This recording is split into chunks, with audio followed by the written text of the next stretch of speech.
la Unión Europea de la extrema derecha, porque la extrema derecha quiere destruirla. ¿Por qué? Básicamente porque estamos en un ciclo reaccionario y los Estados Unidos están en una rivalidad muy fuerte con China. Es eso que ha provocado Venezuela, básicamente, y también el impedimento de Dilma Rousseff en Brasil, y por eso quieren un alineamiento total de Europa con los intereses de los Estados Unidos. Y quien está a romper eso no es la izquierda, lamentablemente. Quien está a romper con ese intento de alineamiento son los mismos con quien los Estados Unidos están intentando de conversar, la extrema derecha italiana. No sé si ustedes han visto las noticias de ayer, en Vanguardia, pero Italia es el primer país que va a tener infraestructuras financiadas por la China. Y uno no se puede sorprender porque la Unión Europea no nos da presupuesto para infraestructuras. Esta camisa de fuerzas que tenemos, el chaleco de fuerzas que tenemos en Europa para el presupuesto y el déficit no nos permite invertir en el sector público, en las carreteras, en los puentes, en las infraestructuras. Eso lo vemos en todos los países de Europa en este momento. Y viene China y ofrece a los italianos toda la inversión. ¿Y por qué los italianos habían de rehusar? Entonces este señor Salvini que va a hacer esto. Entonces la Europa parece que está en este momento a negociar con China. ¿Por qué China tiene ese interés? Claro, y China tiene interés por la misma razón que tienen los Estados Unidos. Son dos grandes potencias que están en una rivalidad total uno con el otro. Y China es un país capitalista como otro cualquiera, que quiere realmente dominar el mundo y está en una versión ascendente y los Estados Unidos decadente. Entonces, ¿cuál es el lugar de la Europa en todo esto? El lugar es un lugar ausente, de alguna manera. Es una arrogancia muy grande de Europa en sus principios, sus ideas. No somos el país, el continente, la democracia, los derechos humanos, de tantas cosas buenas. Nos olvidamos que somos el continente más violento del mundo. Ningún continente ha matado tanta gente en un siglo como nosotros. 78 millones de personas en 2 guerras. Nos olvidamos de esto todo. Y consideramos que somos la patria de todos estos valores. Pero no hacemos nada por eso. Y el hecho de que no somos la patria de estos valores, que los valores son universales y pertenecen a todas las luchas sociales, me parece que no es un problema. El problema es que defendamos realmente los derechos humanos. Defendamos realmente la democracia, los principios del derecho internacional. Tenemos la mejor corte, el Tribunal de Derechos Humanos Internacional, que es la Corte Europea de Derechos Humanos. Debemos ser orgullosos de algunas de estas agencias, ¿no? Pero lamentablemente, realmente estamos perdiendo el alma en muchas de estas cosas. Hay un lobby, por ejemplo, en Europa muy tremendo para legalizarnos el glifosato, que es un debate que tenemos ahora en Colombia, está ese debate. Si el glifosato causa cáncer o no. Glifosato es un insecticida, un pesticida, muy utilizado por la Bayer, Monsanto, ahora Bayer, que destruye realmente la salud, pero es que hay pruebas que es muy peligroso para la salud. Y hay una incidencia de cáncer muy alta en todos los campesinos donde este pesticida es utilizado, ¿no? Y Europa quizás va a entrar en eso. Entonces, yo pienso que hay múltiples razones para repensar la Europa y tener otra visión de Europa. Es eso que proponemos en un proyecto que realizamos, financiado por la European Research Council, un proyecto bastante largo en que participó Tony también y bastantes gentes. ¿Qué decidimos? Fue esto. Quizás Europa estuvo a enseñar al mundo desde el siglo XVI.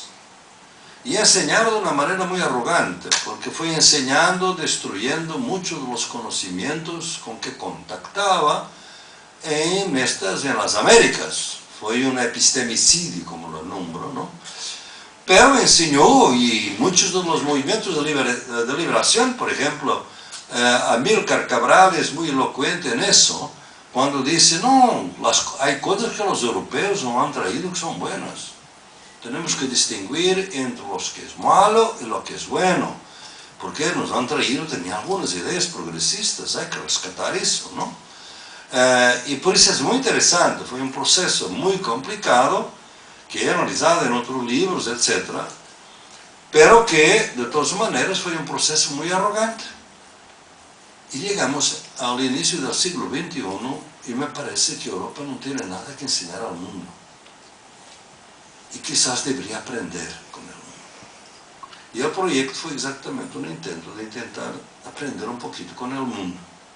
¿Por qué? Porque yo en mi trabajo, en varios países, en India, en Mozambique, en Brasil, en Argentina, en Colombia, en Ecuador, en Bolivia, etc., he visto muchas experiencias interesantes, no solamente en Europa, también las vi en Europa, pero experiencias interesantes de reconstrucción de las luchas, otras formas de democracia, economías no capitalistas, economías solidarias, otras maneras de ver la naturaleza como madre tierra, como los indígenas, con quien trabajé bastante durante tiempo. Me pregunto, ¿por qué este conocimiento nunca llega a Europa? ¿Por qué nosotros seguimos siempre con las mismas ideas arrogantes en nuestras universidades que enseñamos el conocimiento de los vencedores, nunca el conocimiento de los vencidos? Y como los indígenas fueron vencidos, no produce nada de relevante. Entonces, mi inquietud es esta. Es que, y es inquietud que comparto con Tony, que comparto con todo el grupo que llamamos las epistemologías del sur hoy, es de intentar de crearnos una mentalidad que sin desperdiciar lo bueno del occidente, porque hay hoy una actitud también que es despreciar todo lo que se hizo en el occidente. Yo pienso que es una caricatura de lo que es el conocimiento eurocéntrico, ¿no? Y digo, doy siempre el ejemplo, cuando me dicen que nosotros en Europa tenemos un concepto predador de la naturaleza, totalmente predador, y por eso hay toda esta crisis ambiental en el mundo, y que los indígenas de América Latina tienen otra manera, son los guardianes de la biodiversidad del mundo. 75% de la biodiversidad está en manos de los indígenas, entonces ellos son guardianes, no somos los que destruyeron, debido a nuestro concepto de naturaleza. Yo siempre digo que realmente no es así. Ese es el concepto dominante. Hubo un señor en el siglo XVII, yo lo menciono siempre porque fue una persona muy importante, que fue un filósofo igualzinho, igual en su prestigio, más prestigioso en el siglo XVII que Descartes, que fue Spinoza. Spinoza tenía un concepto totalmente opuesto a este. Su concepto de natura, naturans, era un concepto que decía que la naturaleza es nuestra madre tierra. Lo que dicen los indígenas. La idea que nosotros, la naturaleza no nos pertenece, nosotros pertenecemos a la naturaleza, no podemos destruir nuestra madre. Y decía una cosa fabulosa, Deus sive natura, en latín, Dios, o sea, la naturaleza. Casi lo mataron. Él fue excomunicado por la Iglesia Católica y por los judíos, por el judaísmo. Entonces, por la sinagoga también, porque era judío, portugués, de ascendencia portuguesa, no saben. Entonces, yo pienso que había otros conceptos en Europa. ¿Por qué el concepto cartesiano fue lo predominante y el Spinoza se olvidó?